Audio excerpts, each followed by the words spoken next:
Welcome to Big Stack Small Workshop. To me, there is nothing like a homegrown tomato.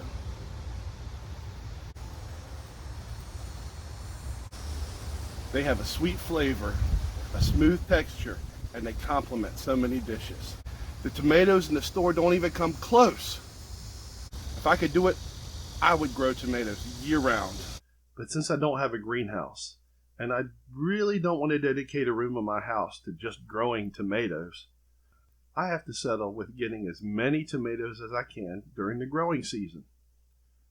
When I was in high school and college, I worked at a local nursery, and our horticulture expert had a secret fertilizer recipe for tomatoes.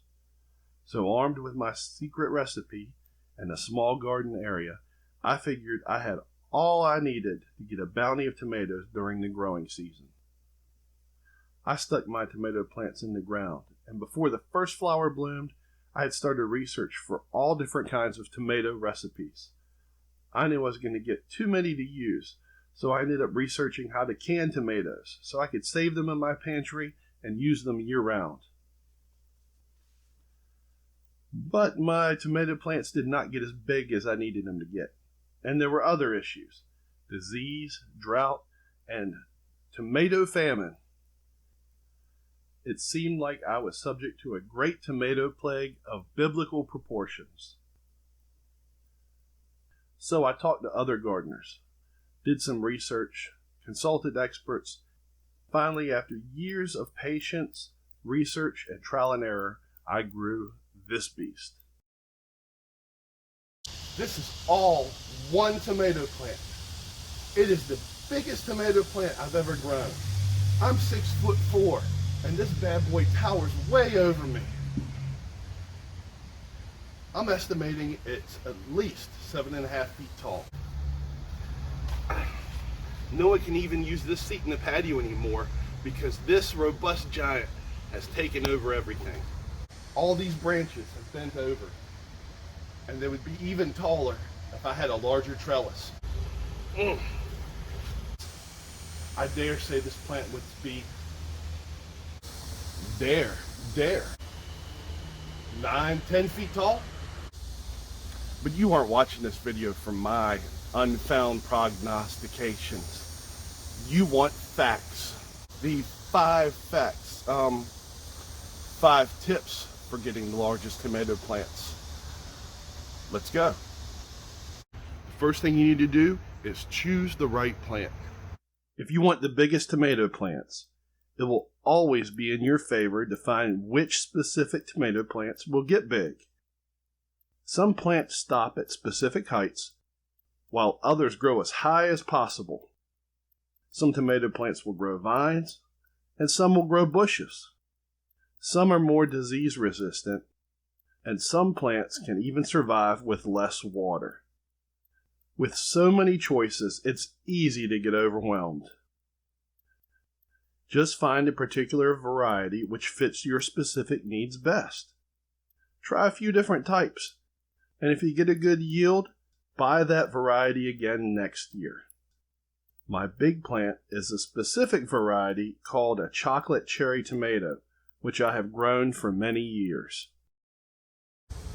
Don't plant them, bury them. Planting your tomato plants the same way you plant your other vegetables can work just fine.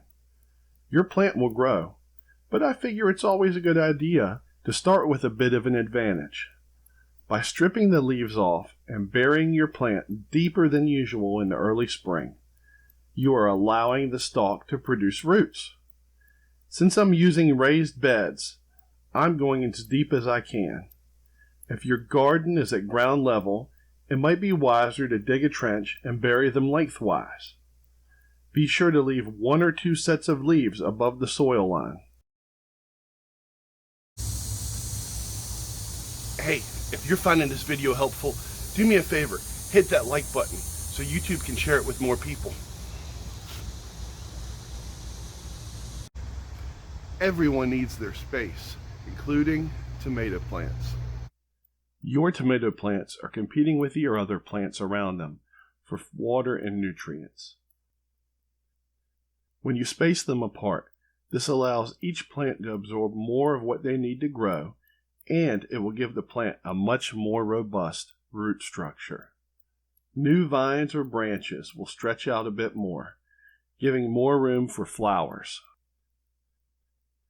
When plants touch, they can spread disease, which could stunt growth, or even just as easy, wipe out your entire garden. Look on the back of the seed packet or research your variety online to see how far apart you should be spacing them out. Water them, but don't water them. This probably sounds a little confusing, so I'll explain exactly what I do. I use a soaker hose irrigation system to water my tomato plants every so often. When it starts getting really hot outside, I'll water them once a day, sometimes even twice a day if the heat is real nasty. But it's also good to give them a break from all that watering. Keeping the soil around tomato plants too wet can cause an issue called root rot, which can destroy a plant's root system. The other thing a break from watering does is it forces your plant's roots to grow deeper and stretch to reach the moisture which is lower in the soil. But keep an eye on your plants. They'll tell you what they need. If I see my tomato plants starting to get a little droopy, I'll rush in real quick with a cool drink of water.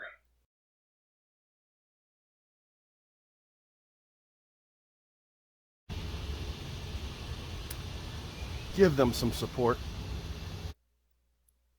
Talk to them. Tell them how well they're doing. Just kidding. While there is the argument this can actually help your plant grow, this isn't exactly what I was talking about. When your plants start to get bigger, you will want to make sure all those branches and vines are supported. Little yellow flowers will eventually turn into little green tomatoes, which will turn into big green tomatoes. These large tomatoes can get very heavy, and you want to give them support so the branches and vines don't break before your tomatoes ripen. I use tomato cages for smaller bush-style tomato plants and trellises for vine-style tomato plants. And tying each branch or vine off can also help you spread them out evenly, distribute weight, and train them to grow in the direction you want them to. These are the things that work for me. The best thing you can do is to go down and visit your local feed and seed store, nursery, or agricultural extension and ask, what do tomato plants need in your area?